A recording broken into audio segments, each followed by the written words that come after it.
Welcome everyone to 7 key steps to creating a full and fabulous retreat. I'm Alicia McMillan of Manifest Dance, and I'm so glad that you could join us here today.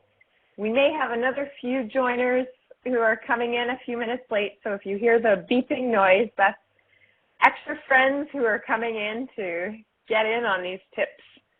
So if you're here, I imagine that you have some curiosity about leading your own workshops or retreats.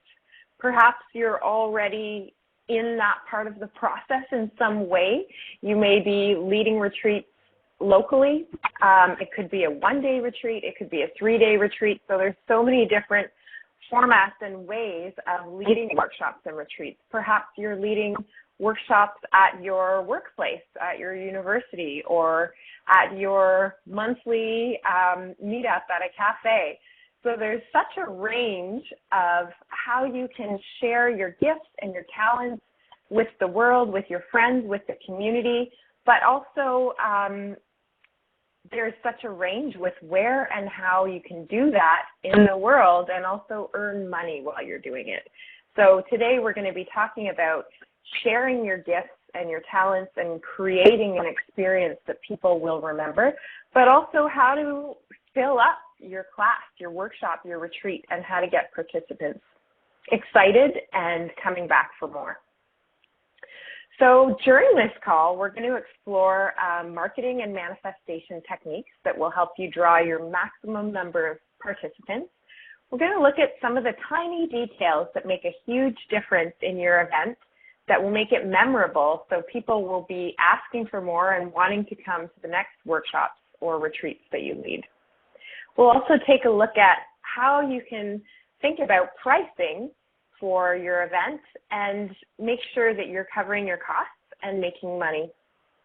And we'll also take a look at best practices for collaborations. And I've learned from experience through different collaborations throughout my career in leading retreats and workshops, and I've definitely learned things that I think will be helpful to you.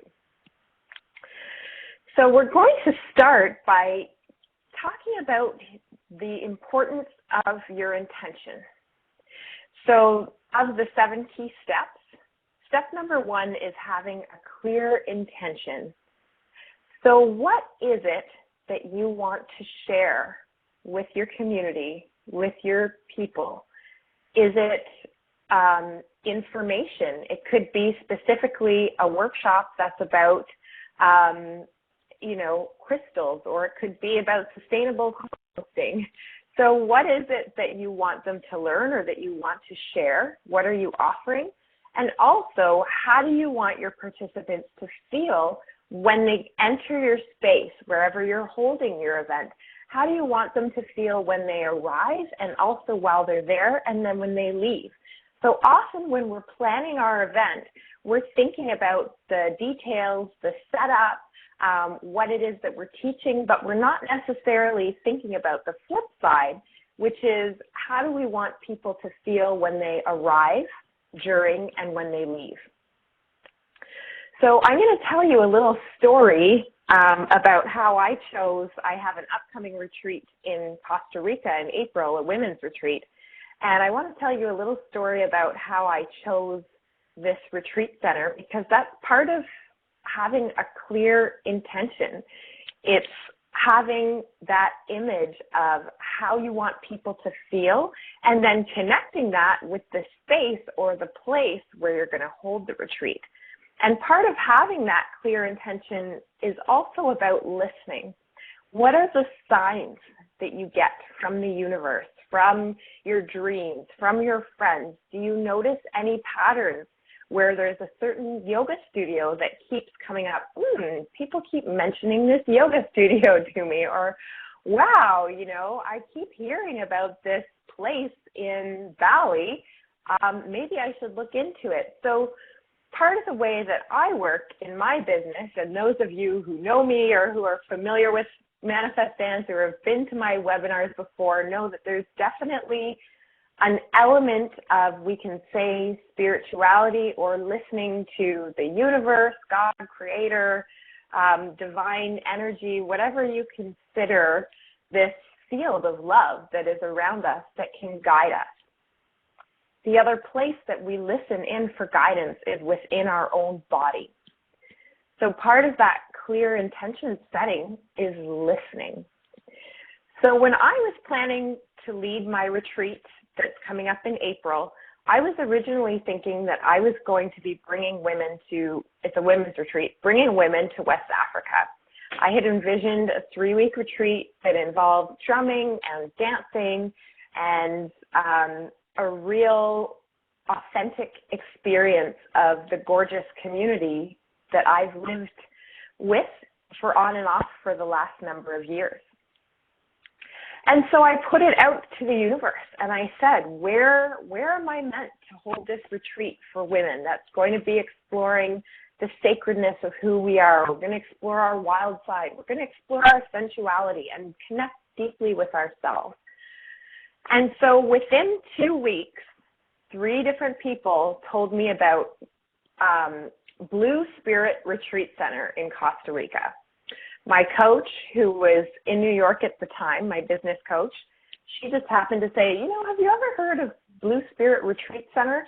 I went to a Diva Primal concert. She's an internationally famous kirtan chanter and musician. And so I went to her concert, and they were handing out postcards for a retreat that was also at Blue Spirit Retreat Center in Costa Rica. Next, I was speaking with a friend who said, yeah, I'm moving to Costa Rica, and there's a retreat center that I love, and it's Blue Spirit Retreat Center. So can you see how these patterns start to form where you're getting this information, and when you get information in that way, it's a sign. And so for me, I listened and I said, okay, I'm going to book Blue Spirit Costa Rica. I called the retreat center, and lo and behold, with everything that's going on in West Africa right now, especially in Guinea, the country I was going to bring women to, with Ebola and with the health issues that are going on right now, the retreat would have fallen flat. So I was clear about my intention of what I wanted to offer, and then I listened. And so through that deep listening and getting that information through friends, through just the pattern of seeing Blue Spirit Costa Rica Retreat Center, then listening into my body, does that feel like the right decision? Not all of us may be so in tune with our body.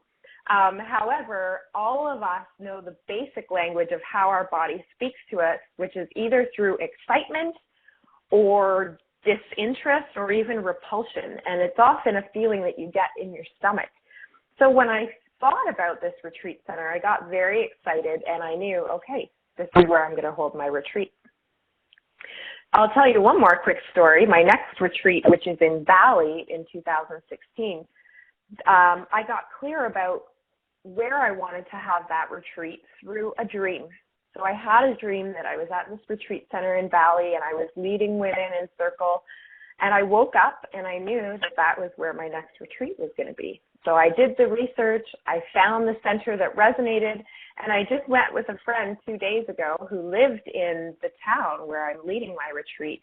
And that's where she lived, and I didn't know that, and she has been to the retreat center and said it's gorgeous, you're going to love it, it's the perfect spot for the work you do. So that's the kind of ways that are non-traditional and non-linear to choose where you're going to hold your workshop or your retreat. Listen in and set a clear intention. So I'm going to guide you, and for those of you who have joined us a bit late, we're going through the 7 key steps to creating a full and fabulous retreat, and we're on number 1. So I'm actually going to guide you now in a very brief guided visualization where you can just close your eyes and relax so you can tune into where you might like to hold your next event, workshop, retreat, international retreat, and also what is it that you want to share? Are you a healer? Are you an educator? What is it that you would like to teach others? And finally, what is the way that you want people to feel as they enter into your space and as they leave. So if you have some water, you can take a sip of water, make yourself comfortable. We'll be here for a few minutes. And I'm just going to have some water. And so closing your eyes, connecting with your breath, noticing how deep your breath goes as you inhale. Does it travel as far as your stomach? Does it travel as far as your pelvic floor, your lower abdomen? Just noticing your breath.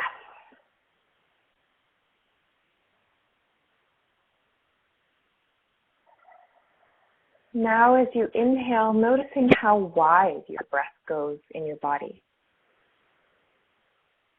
Does it reach the outsides of your rib cage? Does it travel as wide as your hips? As wide as your shoulders?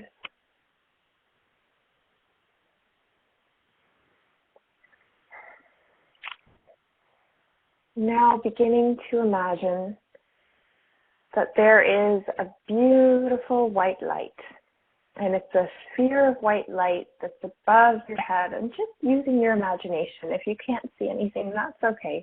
Notice if you feel.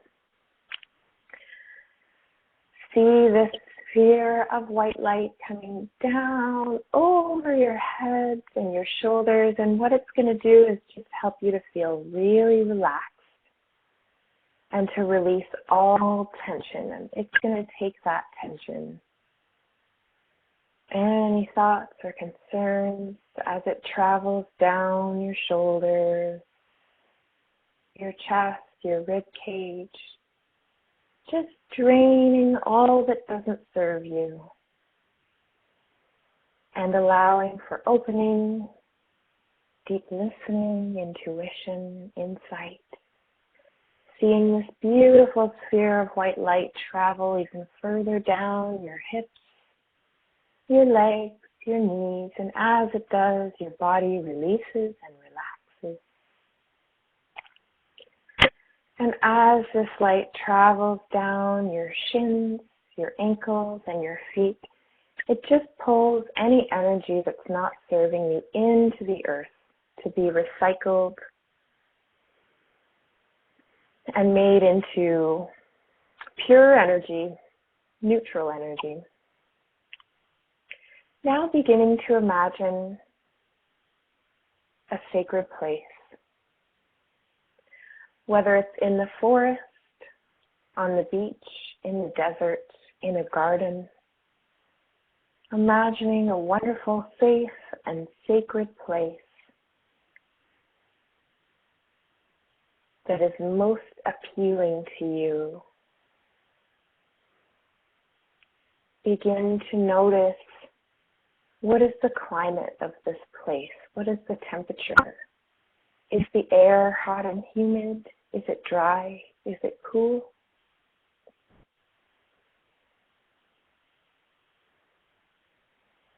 Begin to notice what trees, plants, flowers are around you.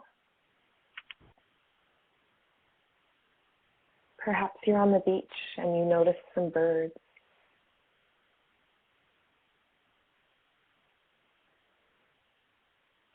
And as you begin to settle into this beautiful place, you're going to find a spot to sit that feels comfortable and so relaxing.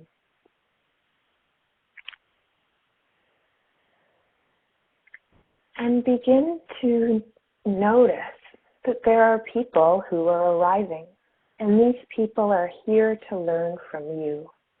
They're excited. They're eager to hear what you are going to share. And they begin to sit in front of you, or perhaps in a circle with you as part of the circle. And so just welcoming them either energetically or by standing up and greeting them, or with a nod and a smile. And again, if you're having trouble getting a clear image, just use your imagination or notice what you feel in your body. As you sit in front of this group, you are also eager and excited to share. What is it that you are about to teach?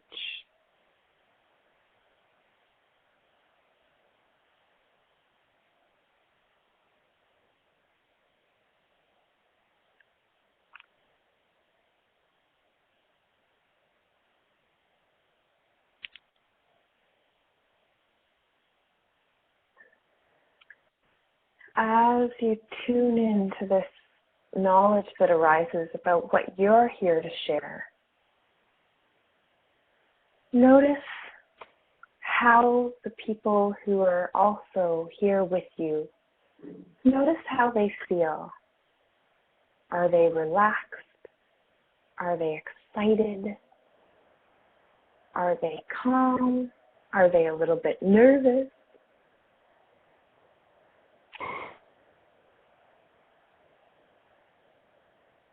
Just noticing the mood in the air, the feeling. Perhaps you're even in a room.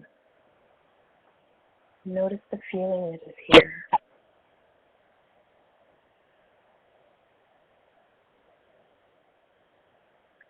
And then tune in to how you want people to feel. How do you want people to feel when they leave this place? Do you want them to feel energized, peaceful, inspired?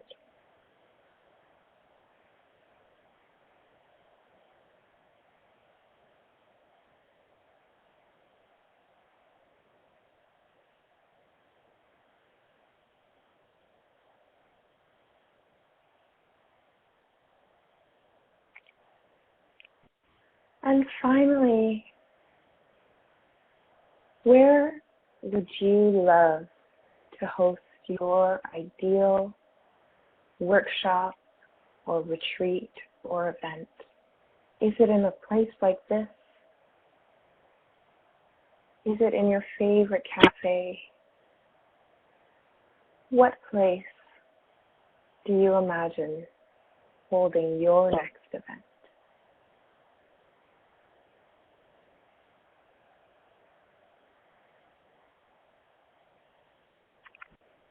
You may just get an image of a countryside or a place that you may not be clear yet where that is or where this ideal yoga studio is.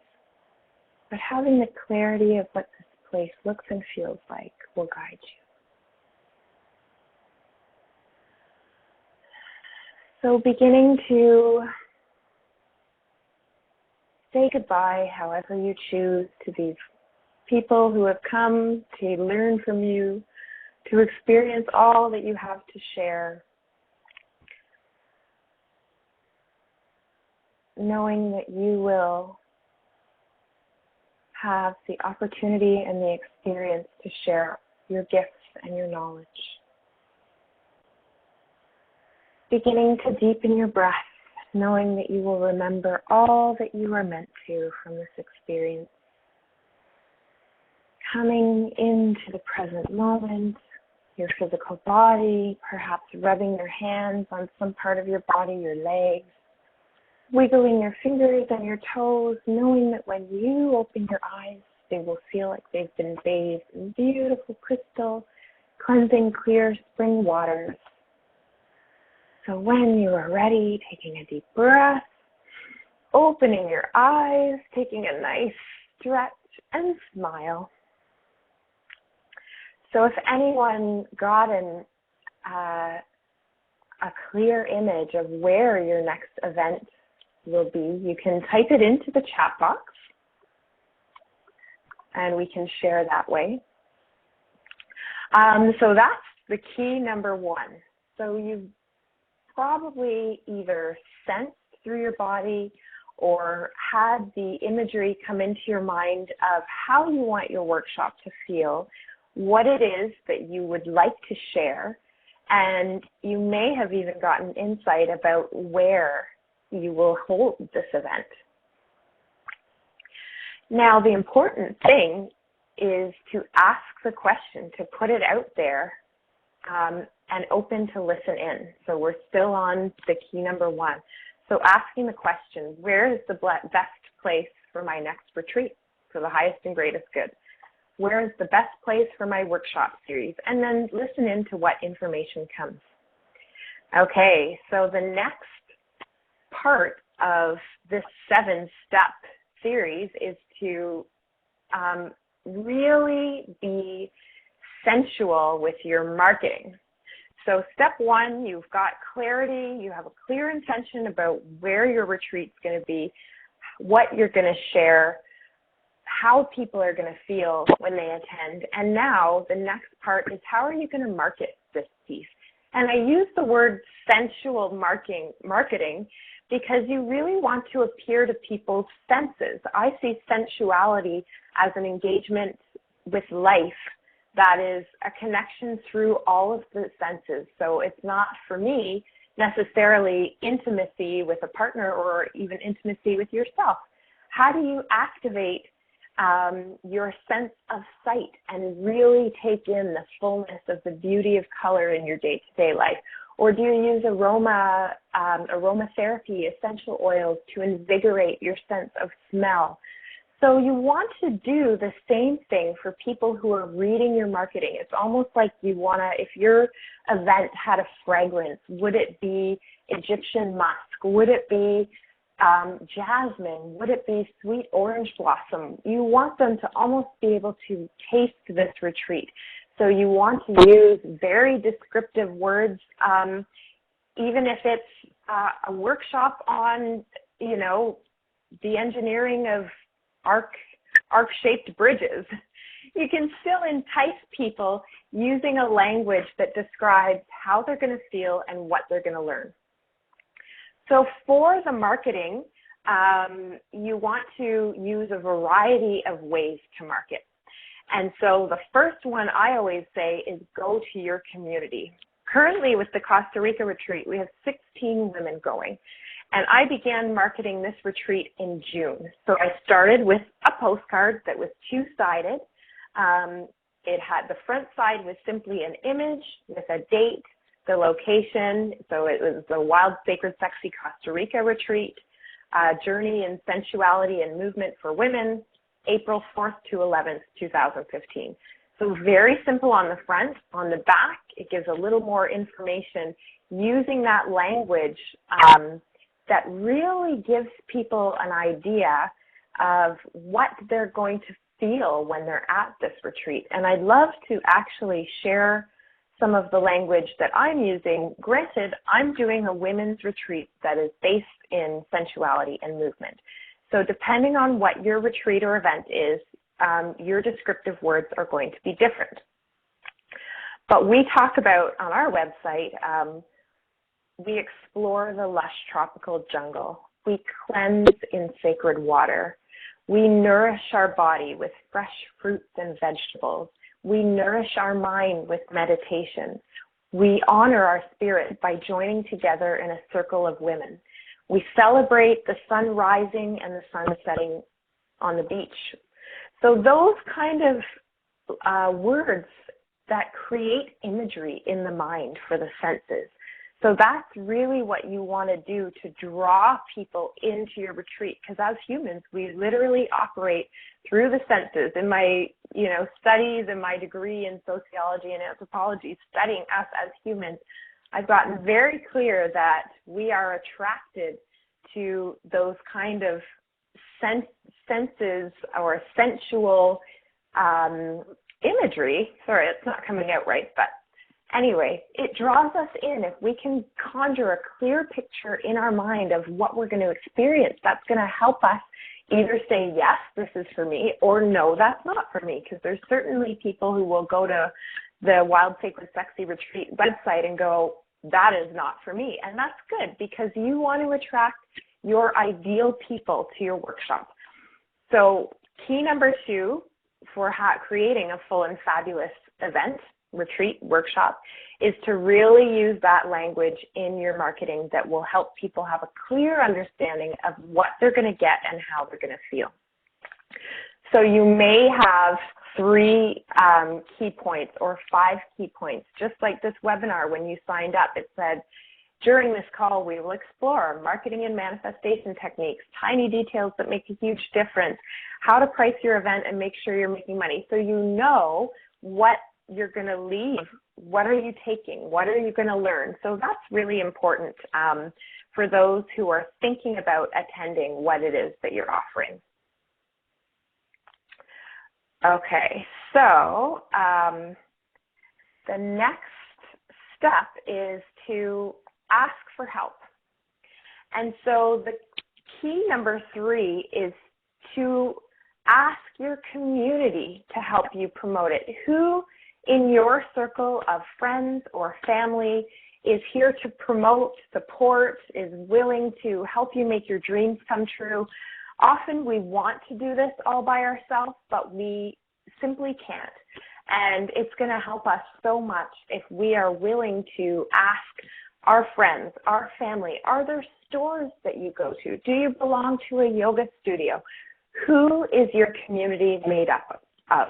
Where are the typical places that you go, whether it is a cafe or whether it is the library or a community space? Where do you go that you could either do a talk, you could offer to do, if you're doing an international retreat, then you're going to want to do a lot of stuff building up to that retreat, a lot of marketing to get people to know, like, and trust you so that they feel, yes, I will fly, across the world to Bali and meet you there and trust that I am in good hands. Now, even if you're leading a local workshop, are there places you can poster? Do you have a meetup group, or are there local meetup groups at meetup.com who will post your event for you? I have a meetup group, and I often post other people's events who resonate with my message and that which I'm offering. And so I will post their event, and they'll get people from my community going. So asking for help is so key. I can't underestimate it, and I'm sharing it with you because I've learned that the hard way. I have tried to do everything on my own, and sometimes at the expense of my own health.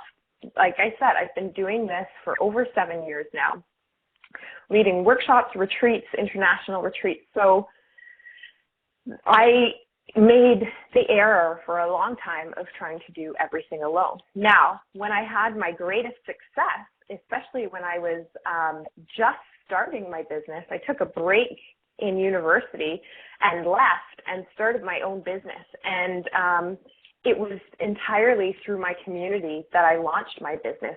Who could help me with designing my business card? Well, my sister's a graphic designer, and she was willing to give me a reduced rate. So that's right there. What do you need done, and who can support you? Who is willing to give you emotional support? If you're starting to doubt, I see that Jody posted she sees her next retreat event workshop in Brazil. So when we have these big dreams, we often start at some point to wonder, is this real? Can this really happen? Yes, it can, but those fears and doubts can stop us or limit us from taking those leaps of faith that we need to take when we're going to follow our dreams. So who can help you to keep your spirits up? Are you going to hire a coach?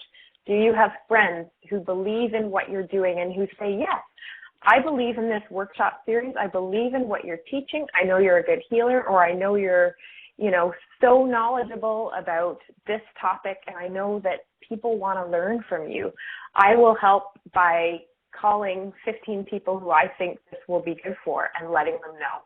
So I can't stress enough the importance of using your community to help spread the word. With my Costa Rica retreat, I brought it to my postcards to a festival. I was facilitating that. Immediately, 2 women said, yes, we know you from last year. We've seen you dance. We love African dance and drumming, and we definitely want to come. And they ended up bringing another 6 people. So there's like 8 people already from just 2 women who loved the idea, connected with me, and then told their community about it. So when people get excited, so you can even ask participants as they're registering, is there anyone else who you know who would be interested in a workshop or retreat like this? So it's always available to you to just ask. There's no harm in asking. So that's the key number 3. The key number 4 is to weed out doubt. And I mentioned that before. With finding that support, that core of friends, even if it's one person who totally believes in you and who knows beyond a shadow of a doubt that you can do this and that you are a powerful person. You can make your dreams come true. You can do this. So the doubt plays in the manifestation of your event. And I talk so much about doubt and manifestation and how to weed out these fears and self-judgments, because what happens is when we have step number 1, our crystal clear intention, and we listen in for guidance.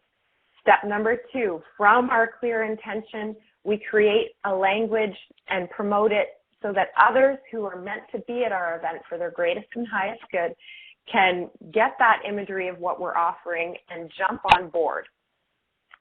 Number 3, we've asked for help. We have the community support. We're spreading the word through, either Facebook ads. We have a website, depending on the scale of your event. If it's a local workshop, you can post it on Facebook ads. You can simply let people through a mass email. You can do some flyering.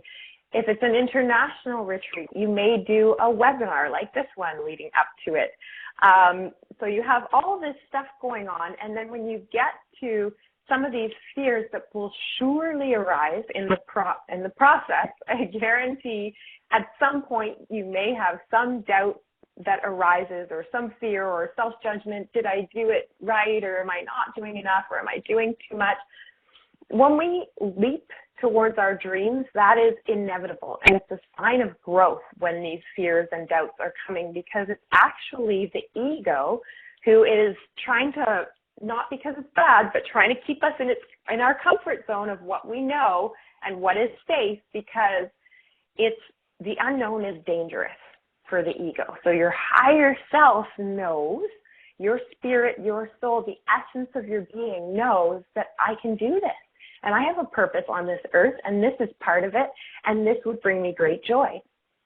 So while these fears arise, they can actually block, almost like an umbrella. If we feed into them and we let them grow, they can actually block the manifestation of the attraction of all of these participants. So it might seem like a weird step that's so important in leading this fabulous retreat, weeding out doubt, but it is, because it can block the flow of abundance coming in. So it's almost like you've put up an umbrella, if you buy into these fears, and the universe is pouring this abundance to you in the form of opportunities, connections with people who will help you, participants who are ready to pay, ready to register, and you're starting to go, I don't think I can do this. What if I get sick, during that week when I'm supposed to be leading my retreat halfway across the world? What if this?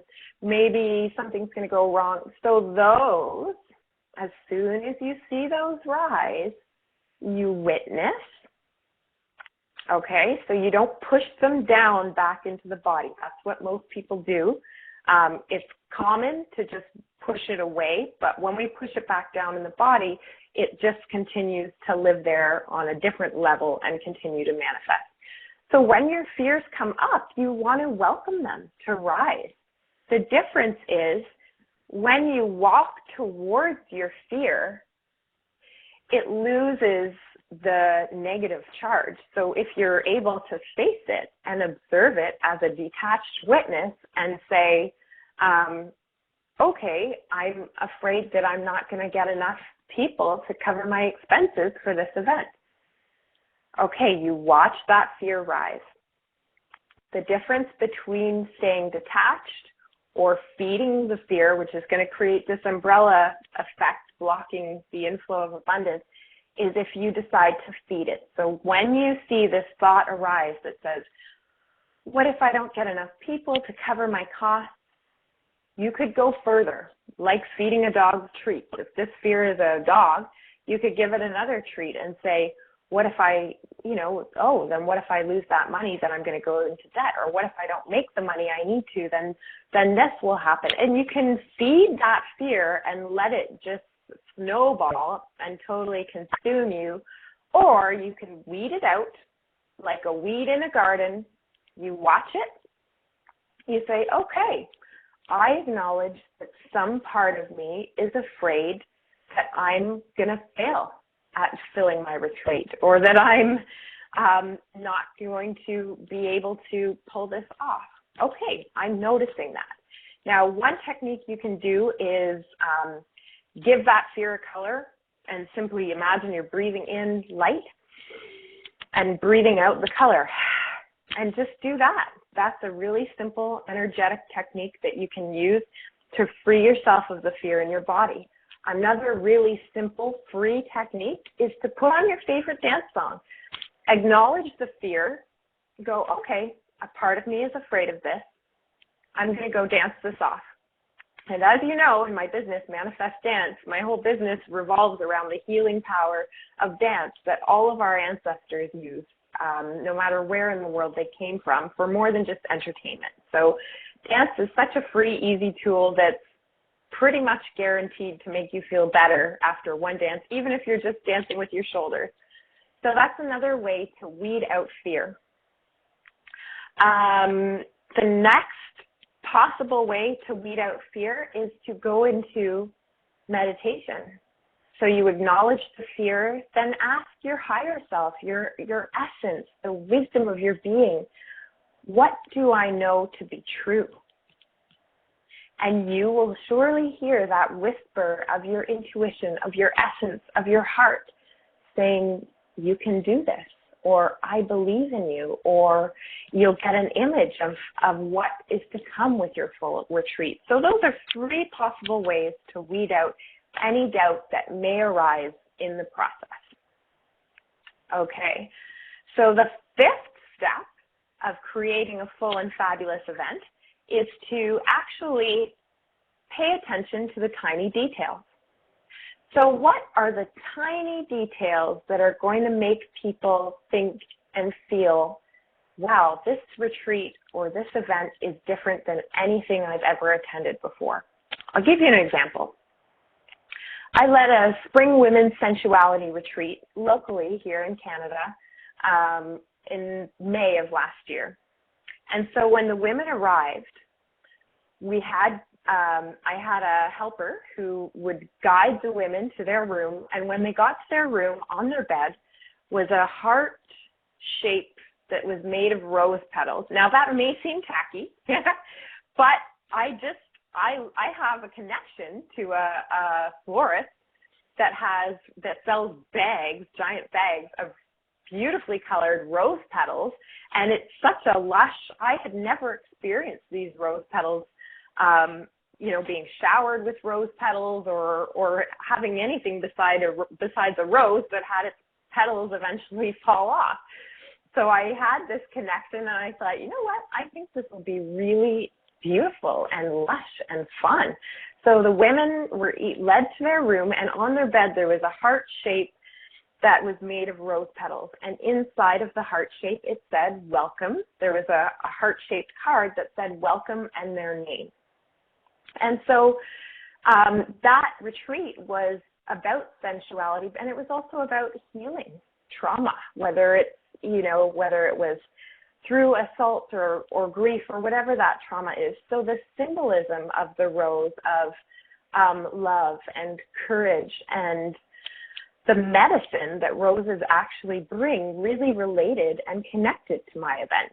So if you think about what your topic is, you can actually brainstorm, make a list of words or make a list of things you associate with.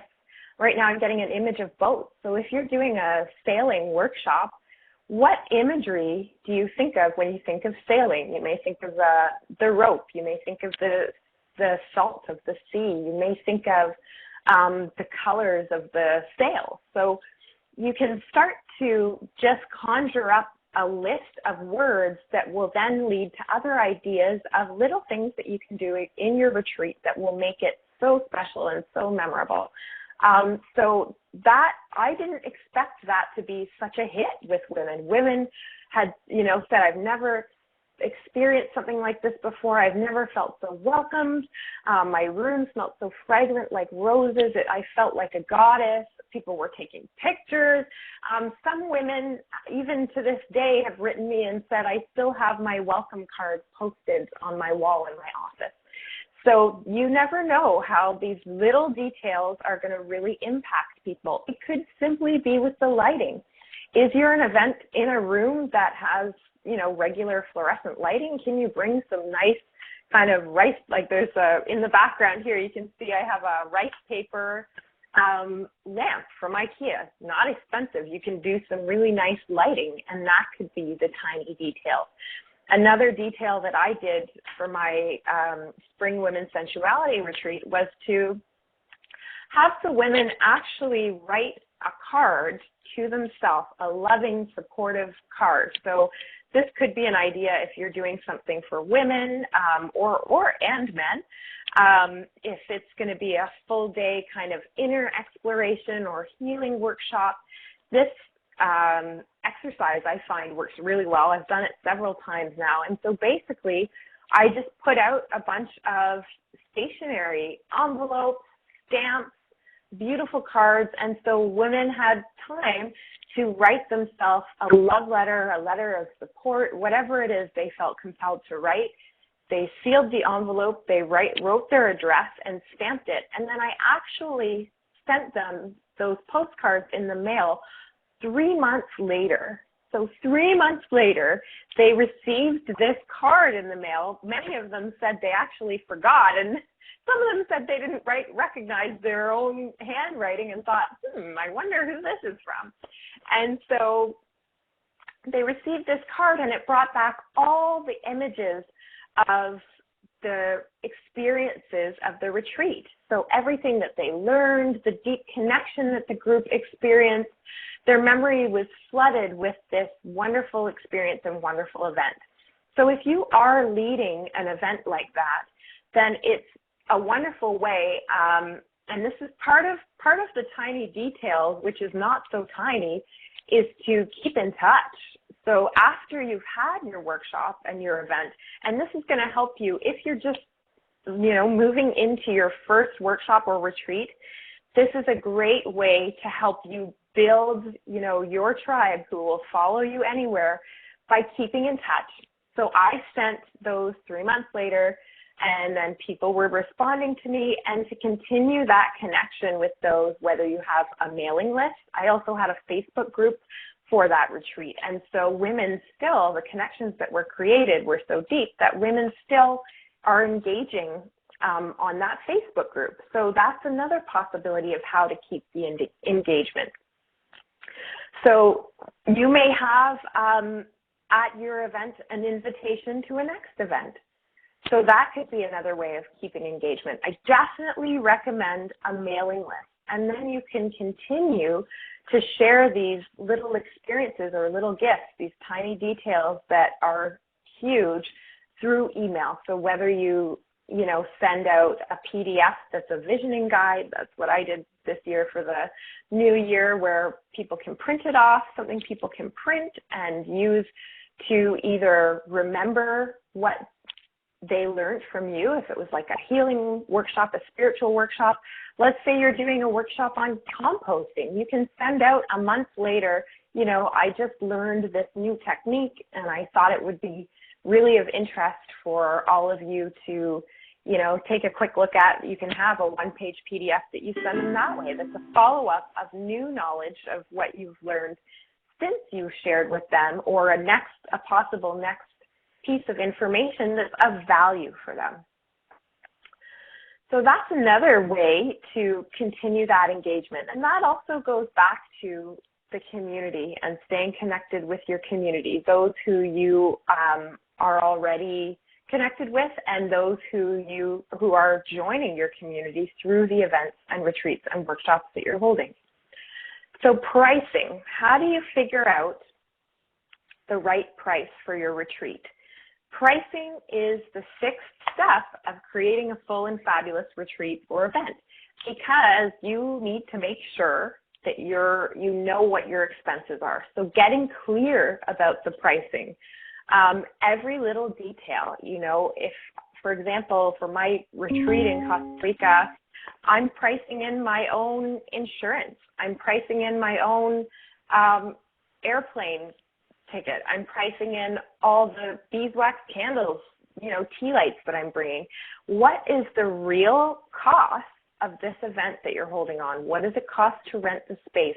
What does it cost to print the flyers? So you want to get really clear, and it's not necessarily going to be your strength or the most exciting part of your project. I know for me, that kind of really detailed, you know, I almost consider it boring, but it's so important. I can't brush that off. That's another mistake that I've made in the past. I have run events where I didn't make any money and they were full because I didn't charge the right price, and I went, you know, really into these little details, and I didn't estimate properly how much I was going to invest.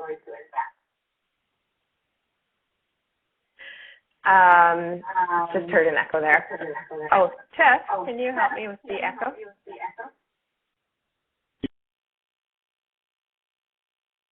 Okay, thank you.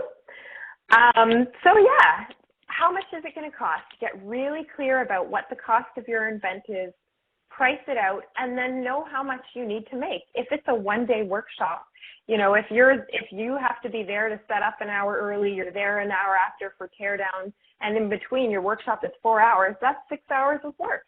How much would you expect to make? Do you want to make $300? Do you want to make $600? Do you want to make $2,000? You also want to look at an estimate of what workshops or retreats that are of a similar nature, how much are they being sold for on the market? You don't want to be way high, and you also don't want to be way low. You want to value what it is you have to offer.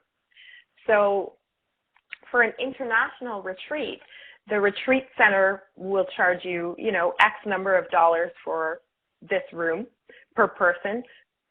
And you may want to make $500 on every person that comes. So if you have room for 10 people only, $500 per person, you're going to earn $5,000. Does that cover your plane ticket, your time there? That may not be enough. So you may up it and add $1,000 to the base cost the retreat gives you. So that's a brief description of how to figure out your pricing, but make sure that you are detailed about that so that you are being properly compensated for what you're offering. And if it is your first event, then you may break even, and that's okay if you're building your tribe and this is your first one and you're willing to do that. But just be clear with yourself about what you're okay with, but set that high intention. Okay, so number 7. Oh, number 7 was keeping in touch. And I talked a lot about that in meeting details. Or tiny, I'm confusing the two. Tiny details, weeding out doubt, and then the tiny details. But yes, keeping in touch. So once again, through Facebook communities, through Facebook boosts, are you going to boost your ad for your event? And you can choose people's interests. Facebook has, I think, 3 billion people on it. So there's a big market, and you can target your audience through selecting what communities, whether it's just in Toronto and area or whether you're marketing to Canada, England, New Zealand. So that's a really great way to advertise. Once you get into local retreats and international retreats, it's often a good idea to have a website for your retreat. So those are ways you can pull in those people and then also stay in touch with those people using the same media of Facebook, using a private Facebook group. So you can continue the conversation after your event and after your retreat and workshop. One last way to be sure is to get the contact information of everyone who's at your event, your retreat, because they are already there. They've already gained the trust to come to your event, and they surely want to hear more from you. Of course, you want to ask their permission, but I like to get not just their email address, I actually like to get their phone number and mailing address. And so the seventh key step to creating a full and fabulous retreat and to continue to have your events to be successful is to really keep in touch. I love to have phone call Fridays where I actually call people who have been to my past events and retreats and just select a couple people to call on a Friday, see how they're doing, let them know what's coming up for you. Continuing with that engagement is so key. So I actually have a wonderful offer for all of you. If there are any of you on this call who are serious about leading your next retreat, whether it's local or international, or perhaps even a women's circle, at our Wild, Sacred, Sexy retreat, which is in Costa Rica and it is for women, we are doing a facilitator training, a retreat facilitator training, and it's optional. So part of the retreat is not only will you come and be able to experience and enjoy the benefits of all of the work that we are doing to connect with ourselves as women, to connect with the elements around us, to connect with the sacredness of our being and to be nourished and replenished, we are also offering those who are interested and serious about leading retreats, international retreats, women's circles, workshops, to take a 12-hour facilitator training course. So for 3 of the afternoons of that 7 days, we will have class, and you're going to see from behind the scenes while you're at the retreat how we're running the retreat. You'll actually get a full manual that's start to finish talking about insurance, all of the details, especially with your international retreats, but even local, you want to make sure that you have yourself covered from the back too. So all of the details about how to choose the location, what you need for insurance, how to market it locally, internationally, and we'll go into more of those details around using social media, using campaigns. You may even do press kits and press releases depending on your local newspapers and if that's the kind of thing they're interested in. And so we are offering this for the first 3 people who are registered. And so Tiff's going to put up this final slide and show us the link to click on this retreat. But for the first 3 people who do sign up, will get this facilitator training for free. So during this retreat, and there is rooms that start from $1,200. So you could actually go to Costa Rica for a week. There's payment plans available. So you could pay 3 installments of $400 and be in Costa Rica for a week at Blue Spirit Retreat Center and get the $600 retreat facilitating training for free. And that's, I can't tell you how valuable this retreat facilitator training will be. I'm partnering with Sora Suryano, and she is traveling the world and has for the past few years teaching women about exactly that, how to lead women's circles, how to lead their retreats. So you're going to learn from start to finish, marketing, pricing, planning, all the small details. Once you've completed, you're not only going to be confident in leading and holding space for those people who come to your retreat, but you'll also have this community around you that are the women who are coming to our retreat who are going to be ready to support you with your next initiative. So the 16 women that we have coming on the retreat already are fabulous, dynamic women. Many of them are entrepreneurs. Some of them are not. But the heartfelt connections and support that are going to happen at this retreat, and it's so obvious to me because I lead, 3-day women's retreats here, and I have women who are, new friends for life. So it's going to also help you to have an international community. We have women from around the world who are coming to this retreat in Costa Rica. So this international community will also be able to support you in leading this dream, your next event, wherever it is. So if anyone is interested in that, you can actually either go to our website, which is, I'll type in the chat box, www.wildsacredSexyRetreat. We did have a final slide for this, but I'm thinking it's probably not working correctly. So you can go to wildsacredsexyretreat.com, and you'll get the full breakdown of the facilitator training, of the experience. It's going to include drumming and dancing and ceremonies on the beach. It'll show you all the different rooms available for accommodation and also any questions that you need to know. You can also start by connecting with me. Through Manifest Dance, you can email me at info@manifestdance.com.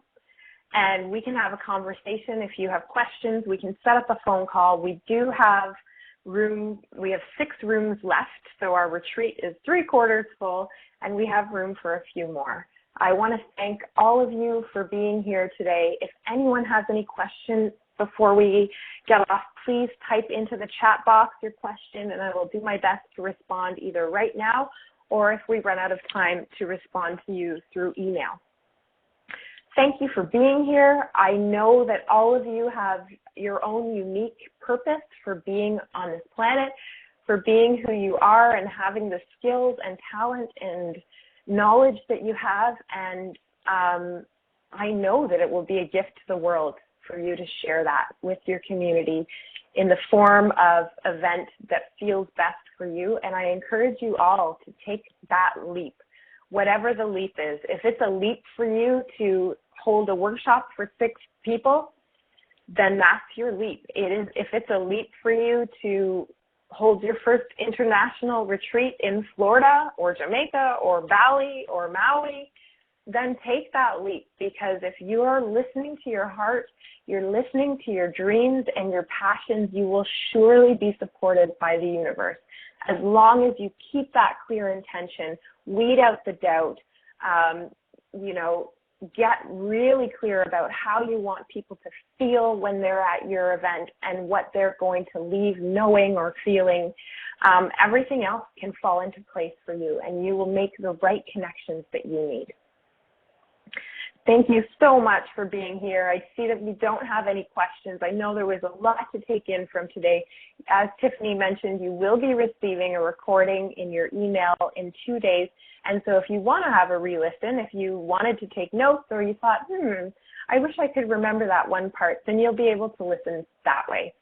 I hope all of you have a wonderful rest of your day. For those friends I haven't talked to or seen for a while who are here, I'm sending you heartfelt kisses and love. And for those new people who are here and this is your first experience with me, I welcome you from my heart, and I hope I can connect with you again in another free virtual class or another maybe on the Facebook page of Manifest Dance. Until next time, bye.